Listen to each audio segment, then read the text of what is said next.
Nines. Again, TJ, you don't get to go first. That's all right. Apparently, Fine with Joey's that. gonna go first.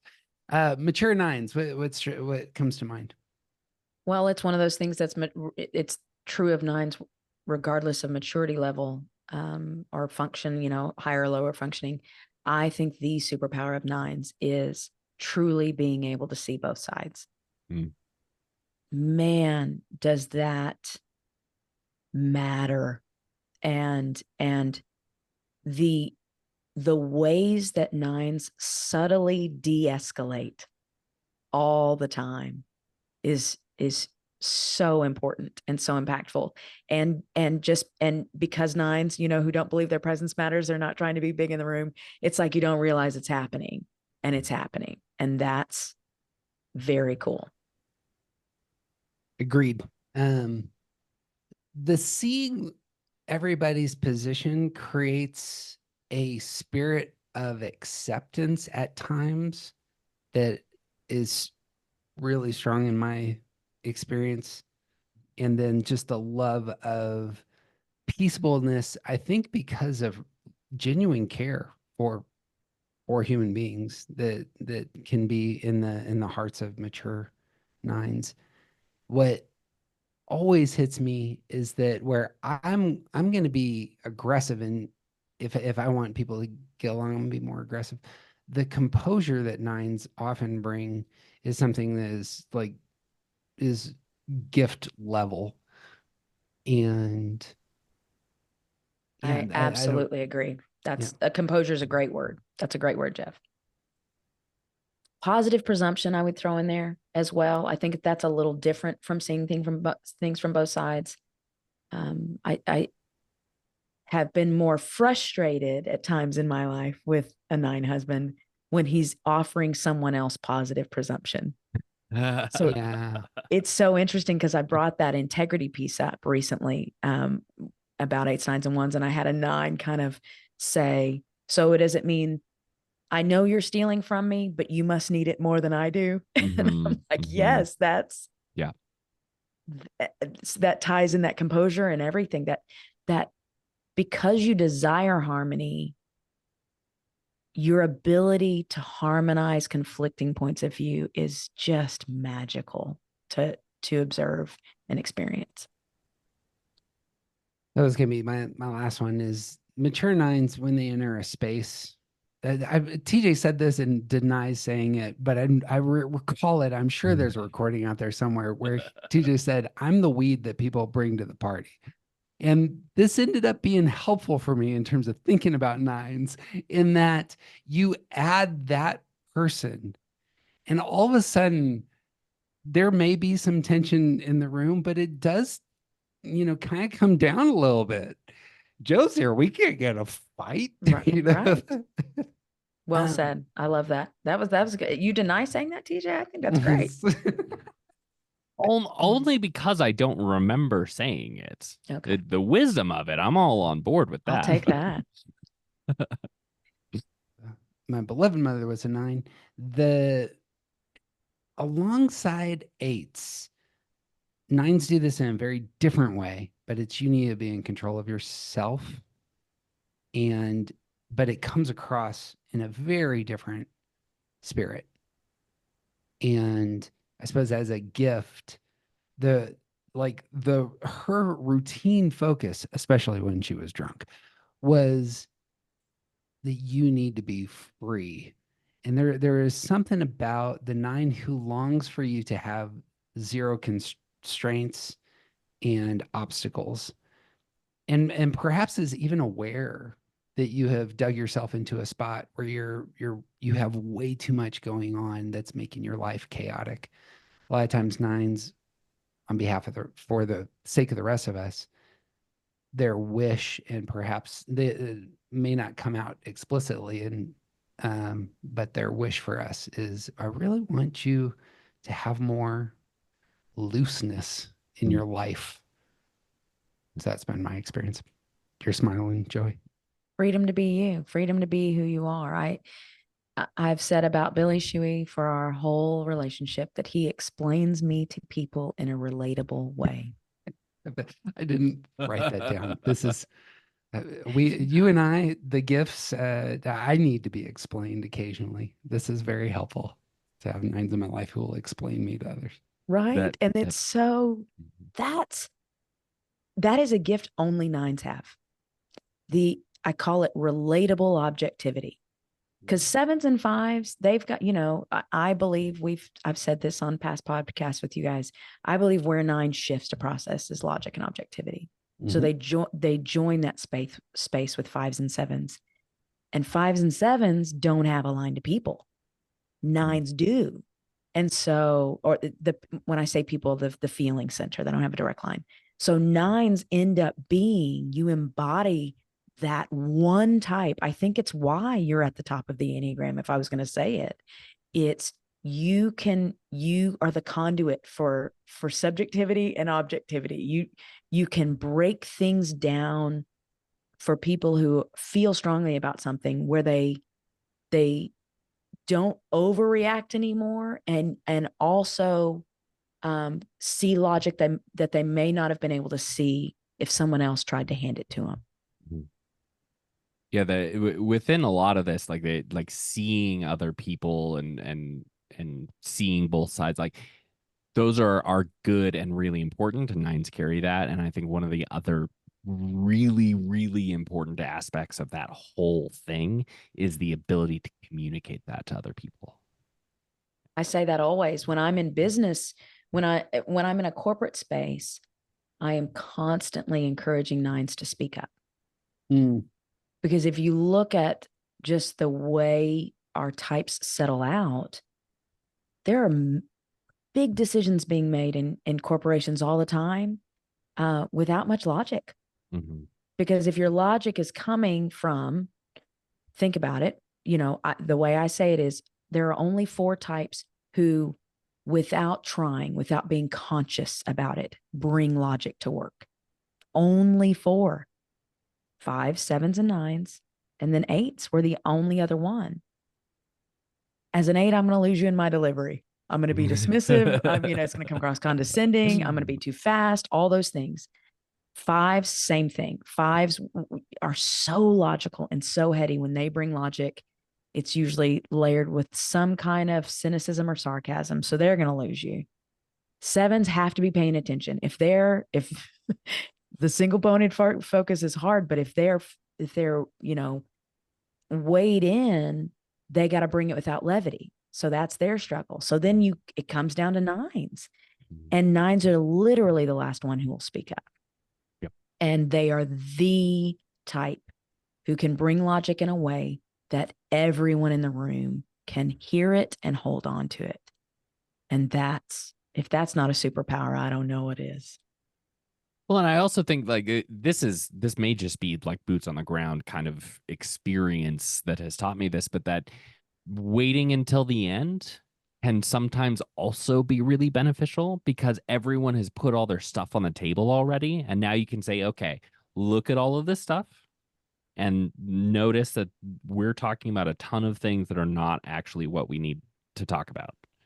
And I love allowing people to say more than they need to say, because you get so much more Gives you information control that way. It does to an extent, but it's not about me. It's not about my control. It's about within that idea of seeing other people.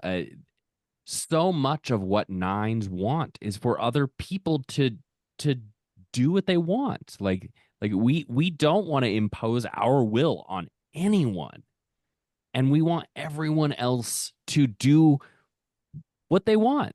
To be an adult, grow up, like live your life. What do you want to do? Do that. It's great. Just don't impose your will on me. And that's it. Live and let live. I say that all the time with 9s. Live and let live. Yeah.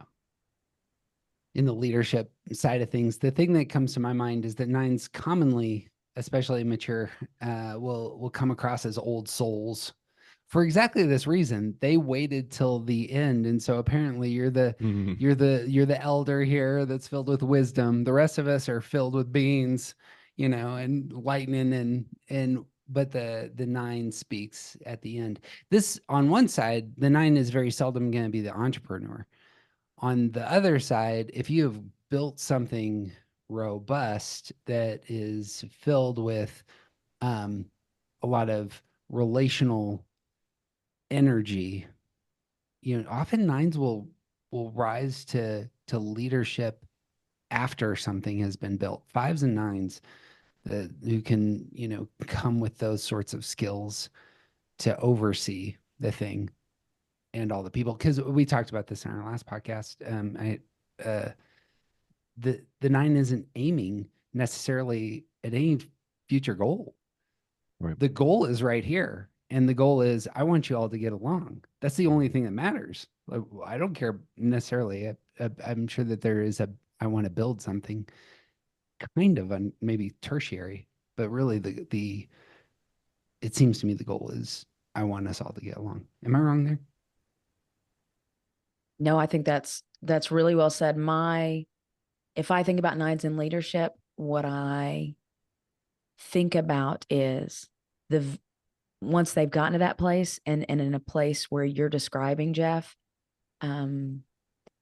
they can have the thing they don't want to do is have hard conversations. Like they're just wired to avoid that, right? Perceived conflict.